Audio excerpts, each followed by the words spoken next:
एकीकडे रात्रीच्या त्या चढत्या गर्द थंडीत सियाग्नीचा प्रणय रंगात आलेला. दोघही त्या क्षणात अगदी बेधुंद झाले होते. अग्नियचे सियाच्या सर्वांगाला स्पर्श करणारे ते ओलसर ओठ आणि बेभान करणारे हाताचे स्पर्श तिला काहीच सुचू देत नव्हते. अगदी असहनीय होतं तिच्यासाठी हे सर्व. त्याचा स्पर्श तिला कधीच सहन व्हायचा नाही, पण त्याच्या स्पर्शाशिवाय राहणं तिलाही शक्य नव्हतं. त्याचा स्पर्श म्हणजे तिच्यासाठी अशी अनियंत्रित जादू होती, जी तिला एका वेगळ्याच विश्वात घेऊन जायची. एका अशा विश्वात जिथे सुखच सुख होतं. आत्ताही एका माशासारखी तिच्या शरीराची चाललेली ती मादक हालचाल त्याला अक्षरशः वाईट बनवत चाललेली. तिच्या बाबतीत आधीच त्याचे पेशन्स खूप कमी होते. त्यात तिचे ते उसासे आणि सुस्कारे त्याच्या शरीरातली गरमी जास्तीत जास्त वाढवायचं काम करत होते. तिची त्याच्या पाठीवर आणि मानेवर रुतणारी नखं त्याला अजूनच उत्तेजित करत होती. म्हणून स्वतःला जेंटल ठेवण्याचा प्रयत्न करूनही तो पूर्ण आउट ऑफ कंट्रोल झाला होता. तिच्यावर किती प्रेम करू आणि किती नको असं झालेलं त्याला. म्हणून अगदी अधाशासारखा तिला त्याच्या प्रेमात चिंब भिजवत होता तो. पण जिथे एकीकडे प्रेमाचा पाऊस ओसरता ओसरत नव्हता, तिकडे दुसरीकडे मात्र आग लागलेली. मध्यरात्रीच्या या 3:30च्या ठोक्याला त्या अंधाऱ्या रूम मध्ये अक्षरशः भूकंप येऊन गेलेला. एक असा भूकंप ज्यात जणू ती रूमच भस्म झालेली. त्या रूम मध्ये अशी एकही वस्तू जिवंत राहिली नव्हती. सगळीकडे फक्त काचांचा सडा आणि तुटलेल्या वस्तूंचा पसारा पडला होता. आणि त्यातच ती आकृती भिंतीला टेका देऊन एक पाय गुडघ्यातून फोल्ड करून शून्यात नजर रोखून बसलेली, ज्याने स्वतःला नशेत पूर्ण धुंद करूनही दारूचा हवे तसा अंबल त्याच्यावर चढला नव्हता. पण जो अंबल त्याच्या मेंदूवर विराजमान झाला नव्हता, तो त्याच्या चेहऱ्यावर मात्र भयानकरित्या उतरला होता. आत्ताही त्याच्या समोरच्या त्या मोठ्या प्रोजेक्टरच्या पडद्यावर अग्नी आणि सियाचा गार्डन मधला फोटो ऑन होता. आणि ह्याची ती रक्ताळलेली नजर त्या फोटोवरच स्थिरावलेली. Agni Agni Agni, I just hate you man. I hate you beyond the limit. I hate you to bottom of my heart. तुझा मी इतका तिरस्कार करतो ना की तुला डिस्ट्रॉय करायला आणि तुला मारून टाकायला मी काहीही करू शकतो, अगदी काहीही. आणि ह्यावेळी तू बघतच राहा, मी अजिबात हरणार नाही. तुझं एम्पायर, मेन्शन, तुझं साम्राज्य सगळं तुझ्याकडून मी काढून घेणार. आणि सगळ्यात महत्वाचं म्हणजे तिलाही मी तुझ्याकडून काढून घेणार, जिच्यात श्वास अडकलेत तुझे. तीच तर एकमेव कमजोरी आहे ना तुझी. एक अशी कमजोरी जी या अग्नेय अग्निहोत्रीला जिवंतपणे बरबाद करू शकते. बट डोंट वरी, तिला मीही चुकूनही हर्ट नाही करणार. बिकॉज ती बार्बी गर्ल तर प्रेम करण्यासारखी आहे, हर्ट करण्यासारखी थोडी. ती व्यक्ती नशेत एकट्यातच बडबडत विक्षिप्त हसत होती, जणू ह्या क्षणी त्याच्या डोक्यावर कुठला श्रापित श्वानच घुसला होता. त्या अंधारात त्याचे ते लाल बडक डोळे इतके काय भयंकर दिसत होते की सामान्य माणूस तर बघूनच जीव सोडेल. ओ बार्बी डॉल. आता तो व्यक्ती उठून काहीसा धडपडतच प्रोजेक्टर जवळ येत सियाच्या फोटो समोर उभा राहिला. त्याची ती नशेली नजर आता वासनेत बदलली होती. एक अशी वासना जणू तो स्त्री शरीराचा वर्षाचा उपाशी असेल. बार्बी डॉल, लवकरच तू त्या अग्नेयाच्या मिठीतून माझ्या मिठीत येशील. And then trust me baby, मी त्याच्यापेक्षा तुला जास्त सॅटिस्फाईड करेन. इतकं तुझ्या या शरीरावर प्रेम करेल ना मी की तू परत फिरूनही अग्नेयाकडे जाऊ नाही शकणार. कारण तुला त्या लायक मी ठेवणारच नाही. Because now drive crazy for you, babe. I am going to completely mad for you. मला आता काहीही करून तुला माझं बनवायचं आहे. फक्त रात्रीच नाही तर प्रत्येक दिवसही तुझ्या मिठीत सजवायचा आहे. Oh babe, now it's really hard to control myself. बोलता बोलताच त्या व्यक्तीचे ओठ सियाच्या सर्वांगावर फिरू लागले. त्याच्या नजरेत सियाला घेऊन इतकी तलब भरलेली की ज्याची काही लिमिटच नव्हती. त्याला अग्नियाला उद्ध्वस्त करायला काहीही करून सियाला मिळवायचं होतं आणि त्यासाठी त्याने आधीच पहिलं पाऊलही टाकलं होतं, ज्याची सियालाच काय तर अग्नियालाही भणक नव्हती. इकडे पहाटेच्या 5 वाजता अग्नियाला त्याच्या नेहमीच्या वेळात जशी जाग आली. डोळे उघडताच त्याच्या ओठांवर हलका हसू पसरलं, कारण त्याच्या आयुष्यातलं सर्वात सुंदर, सालस आणि निरागस सौंदर्य त्याच्या मिठीत त्याला अगदी घट्ट बिलगून झोपलेलं. तिच्या उघड्या खांद्यावर दिसणाऱ्या त्याच्या आवेगाच्या खुणा बघून अग्नियाच्या ओठांवर गोड हसू आणखीनच गडद झालं. हे हसू खूप क्वचितच यायचं त्याच्या ओठांवर, पण जेव्हा पण यायचं त्याचं कारण फक्त त्याची सियाच असायची. तीच होती जिने त्याच्या आयुष्यात इतका आनंद पसरवला होता. म्हणूनच तर त्याच्या जगण्याची आणि श्वासांची क्वीन झालेली ना ती. आताही तिच्यावर नजर फिरताच त्याची कानशिले गरम झाली. त्या मोहाच्या क्षणात भलेही त्याचा आवेग खूप वाईल्ड होऊन टोकाला पोहोचायचा, पण त्याला पुरेपूर उकसवण्याचं काम तर त्याची प्रिन्सेसच करायची.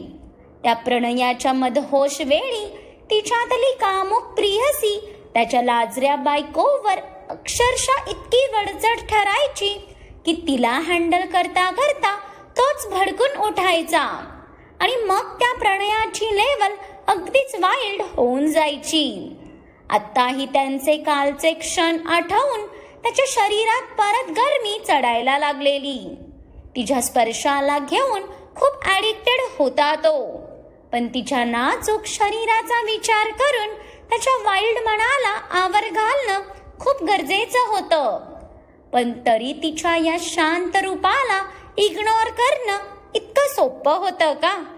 Good morning my princess, and I love you so much. प्रत्येक दिवशी तुझ्यावर प्रेम करायचं न्यू कारण देतेस तू मला, आणि प्रत्येक दिवशी खरंच नव्याने प्रेमात पडतो मी तुझ्या. थँक्यू सो मच बच्चा, या भडकत्या आगीच्या लाईफमध्ये येऊन त्याला शांत करण्यासाठी. थँक्यू सो मच माय लव. अग्नियाने हळूच तिच्या ओठांवर स्मोच करून तिच्या कपाळावरही ओठ टेकवले. का कुणास पण आज खूपच भरून आलेलं त्याला. तिला असंच बघत हृदयाच्या खोलीत लपवूस झालेलं त्याला. त्याच्या त्या हलक्या प्रश्नानेही इथे सियाची हलकी चुळबुळ झाली, पण मॅडम वळवळत परत झोपी गेल्या. ते बघून त्याला तिचं हसूच आलं. एखाद्याने किती ते गोड असावं हाच प्रश्न पडला त्याला. तो परत तिच्या गालावर ओठ टेकवून तिच्यावर नीट ब्लँकेट कव्हर करून हसतच फ्रेश व्हायला निघून गेला. त्याची जिम स्किप करून कशी चालेल ना. इकडे पहाटेच्या वेळी आरवने जसा त्याच्या रूमचा दरवाजा उघडायला नित्याला अचानक अगदी समोर दत्त बनून उभं बघून त्याने दचकून मागे होत हृदयावर हातच ठेवला. ही एक मुलगी या लेकराचा जीव घेऊनच ऐकणार होती वाटतं. नित्या, रेडे, भैसाटलीये का बे तू? सकाळी सकाळी अशी प्रेतासारखी समोर येऊन जीव घेते का आता माझा? बिचारा आरव अजूनही स्वतःच्या वाढलेल्या हृदयाचे ठोके सावरत काहीसा वैतागत आणि तणतणातच पुढे आला. कालपासून या मुलीने त्याचं जीना हराम करून सोडलेलं. मागच्या जन्माचं कर्ज असल्यासारखी ती त्याच्या हात धुवून मागे लागलेली. आधीच श्रीजाच्या टॉपिकवरून तो तिच्यावर चिडला होता, पण त्यातही ही बया इतक्या भल्या पहाटे परत समोर येऊन टपकलेली बघून त्याने तर मनात स्वतःला शिव्या घातल्या. पूर्ण जगात प्रेम करायला त्यालाही तर हे अजब रसायनच भेटलेलं म्हटल्यावर आता काय बोलणार ना तो. भुरट्या, I want to talk with you. Nitya आरवच्या चिडण्याकडे सपसेल दुर्लक्ष करत त्याच्यावर नजर रोखून सांशक नजरेने पुढे आली. तसा इथे आरव गडबडला ना. हे तू मला लांबूनही सांगू शकते ना. त्यासाठी इतकं डोक्यावर चढत यायची काय गरज आहे. लांब हो आधी. तुझे इरादे मला ठीक दिसत नाही आहेत. तिच्या अशा अचानक पुढे येण्याने आरवच भांबावून 2 पावलं मागे झाला. पण नित्याची सांशक नजर त्याला खूप काही सांगून गेलेली. आणि असं काय बोलायचं आहे तुला जे तू इतक्या पहाटे माझ्या डोअरची सिक्युरिटी गार्ड बनलीये. आता ह्याचा पगार हवीये का तुला? आरवची एक भुवई आता शंकेने वर झाली. मला तुझ्या आणि श्रीजाबद्दल बोलायचं आहे. नित्याने काहीसा विचार करत एका दमात सांगून टाकलं. पण परत सकाळी श्रीजाचा टॉपिक येताच आता मात्र आरवच्या डोक्यात तिडीक गेली ना. त्याने ज्या पास्टमध्येच क्लोज केलंय त्याला ही मुलगी प्रेझेंटमध्ये आणू पाहत होती. पण काय गरज होती तिला नसत्या पंचायती करायची? का ती त्या टॉपिकला त्यांच्या मधात आणतीये ज्याने त्याला इरिटेशन होतंय हेच त्याला समजत नव्हतं. मग तू बोलत बस. मला ऐकण्यात काही इंटरेस्ट नाही. मी माझ्या जिमसाठी जातोय. आरवचा जबडा घट्ट आवळला गेला. राग येत होता त्याला तिचा. पण सकाळी तिच्याशी भांडून त्याला दिवसभर डिस्टर्बही राहायचं नव्हतं. ती कार्टी काय भांडून निवांत होऊन जायची. पण त्याचं दिवसभर कशातच लक्ष लागायचं नाही. त्याचं काय ना. तो स्वतःचा राग मनात दाबत नित्याला क्रॉस करायला जाणार तोच नित्याने त्याचा हात पकडला. तसा आरवने वळून नित्याने पकडलेल्या त्याच्या हाताकडे पाहिलं आणि मग तशीच त्याची नजर तिच्यावर आली. प्लीज भुरट्या, एकदा ऐकून तर घे. नक्की तुझा प्रॉब्लेम तरी काय आहे? नित्या अजूनही त्याच टॉपिकवर अडलेली बघून आता मात्र आरवच्या पेशन्सनेही हात वर केले आणि त्याने झटक्यातच रागात तिचा हात पकडून तो तिला घेऊन त्याच्या रूम मध्ये आला आणि त्याने दरवाजा लावून नित्याला त्या दरवाजावर दाबलं. आरव, त्याच्या या आक्रमक रिॲक्शनवर नित्या तर घाबरूनच गेली. त्या रूम मध्ये अजून सूर्याची किरण इतकी आली नसल्याने तिथे बराच अंधार होता. त्यात ह्या क्षणी आरव तिच्या अगदी समोर उभा होता. ते पण इतक्या जवळ की त्याचे गरम श्वास तिला तिच्या चेहऱ्याच्या काही अंतरावर जाणवत होते आणि त्याच्या नजरेतली ती वेगळीच भडकलेली आग बघून ती स्वतःच अस्वस्थ झालेली. काहीतरी होतं त्याच्या नजरेत जे सरळ तिच्या हृदयाला जाऊन धडकलेलं. प्रेम, तडप, दुःख की तडफड. ती त्या भावनेचा अर्थ समजण्याचा प्रयत्न करत होती. पण खरंच इतकं सोपं होतं का ते? ज्युनियर नवाब होता तो. त्याच्या भावना समजणं कोणालाच सहज शक्य नव्हतं. बोल ना, तुला माझ्याशी बोलायचं होतं ना. त्यासाठी तर आलेली तू. मग आता बोलती बंद झाली का तुझी? आता तू बोलू शकते. मी निवांत तुझं सगळं ऐकतो. आरवने त्याच्या जबड्यासोबत त्याचा रागही अगदी घट्ट आवळत त्याची रागीट नजर नित्याच्या नजरेच्या आतपर्यंत खोलवर रोखली. तसं इथे नित्याच्या शरीराचा थरकाप उडाला. त्याच्या या इंटेन्स वागण्यावर तिची सर्व इंद्रिये अगदी गोठून गेलेली. मेंदू तर पूर्ण सुन्न पडलेला. भुरट्या, तू लांबूनही बोलू शकतो ना. त्यासाठी इतक्या जवळ यायची काय गरज? आरवच्या त्या तप्त श्वासांनी आणि त्याच्या इतक्या जवळच्या प्रेझेन्सने नित्याचे श्वास कमालीचे फुलले होते. तिच्या हाताच्या दोन्ही मुठी तिने घट्ट आवळून धरलेल्या. असं नव्हतं की ती त्याला घाबरत होती, पण त्याच्या इतक्या जवळ येण्याने तिच्या लपलेल्या प्रेमाचे पडसाद तिच्या चेहऱ्यावर उमटायला आतुर झालेले, जे की तिला लपवणं आता जमतच नव्हतं. जेव्हापासून समजायला लागलं होतं तेव्हापासून तिने फक्त त्याच्यावर प्रेम केलेलं, इतकं की त्या प्रेमात अक्षरशः वेडी झालेली ती. पण तो दुसरीवर प्रेम करत असल्याने तिने कधीच पुढे पाऊल टाकलं नाही, किंवा नाही जबरदस्ती त्याला मिळवण्याचा प्रयत्न केलेला तिने. पण आत्ता त्याच्या इतक्या जवळ येण्याने तिच्या सर्वांगात कमालीची आग लागलेली, जी तिला प्रयत्न करूनही हँडल करता येत नव्हती. ती सध्या यौवनाच्या अशा पायरीवर होती जिथे ही स्पर्शाची भाषा जास्त प्रबळ असते. मग अशात तिच्या उधाणलेल्या मनाला कशी सावरणार होती ना ती. लांबून, आत्ता लांबून का बोलायचं आहे तुला? आणि जरी तुला लांबून बोलायचं असलं तरी मला असं जवळून ऐकायचं आहे. ते काय आहे ना, सकाळी सकाळी मला थोडं कमी ऐकू येतं. सो बोल, काय बोलायचं आहे तुला? एकदाच काय ते विचारून घे, म्हणजे मीही मग माझी उत्तरं देतो तुला. माझा आणि श्रीजाचा ब्रेकअप का झाला, हाच प्रश्न आहे ना तुझा? आरव बोलता बोलता नित्याच्या अजून एक पाऊल जवळ येताच इथे नित्याच्या घशाला कोरड पडली आणि तिची मूठ आणखीनच घट्ट आवळली जाऊन तिने तिचे श्वासही रोखून धरले. खरंच खरंच आज तिच्या संयमाची कस लागलेली. पण फक्त तिच्या संयमाची कस लागलेली का?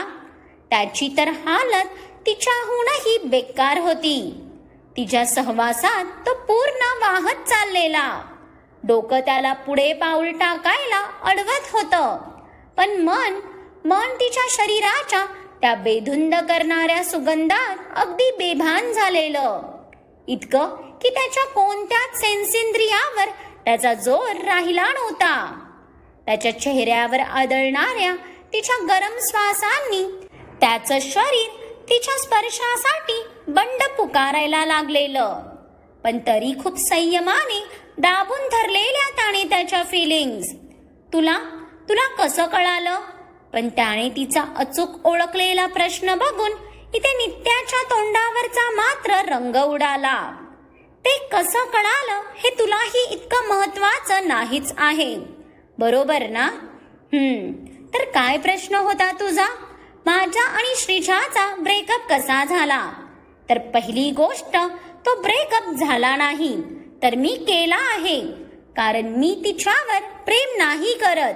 माझं कोणा दुसऱ्या मुलीवर प्रेम आहे, ते पण इतकं की त्या व्यक्तीशिवाय एक दिवस मेल्यासारखा ढकलतोय मी.